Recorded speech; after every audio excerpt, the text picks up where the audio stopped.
माने, हसापुरे, शेळके आणि मिस्त्री यांचा एकत्रित दौरा। दक्षिण सोलापुरातून प्रणिती शिंदेंना 25,000चे मताधिक्य देणार। सोलापूर लोकसभा मतदारसंघातील काँग्रेस महाविकास आघाडीच्या उमेदवार आमदार प्रणितीताई शिंदे यांच्या प्रचारार्थ दक्षिण विधानसभा मतदारसंघात माजी आमदार दिलीप माने, दूध संघाचे संचालक सुरेश हसापुरे, बाजार समितीचे संचालक बाळासाहेब शेळके, माजी नगरसेवक बाबा मिस्त्री, तालुका अध्यक्ष हरीश पाटील यांना एकत्रित प्रचार दौरा करण्याच्या सूचना माजी केंद्रीय गृहमंत्री सुशील कुमार शिंदे यांनी दिल्या। त्या सूचनेनुसार हे सर्व नेते एकत्रित आले आहेत। या नेत्यांनी शनिवारी दक्षिण सोलापूर तालुक्याचा एकत्रित दौरा सुरू केला आहे।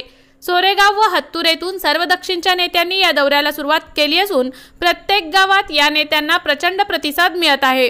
विखुरलेले नेते एकत्रित आल्याने नागरिकांमध्ये सुद्धा उत्साहाचे वातावरण आहे। आमदार प्रणिती शिंदे यांना या लोकसभा निवडणुकीत दक्षिण सोलापूर तालुक्यातून 25,000चा लीड देण्याचा निर्धार करण्यात आला आहे।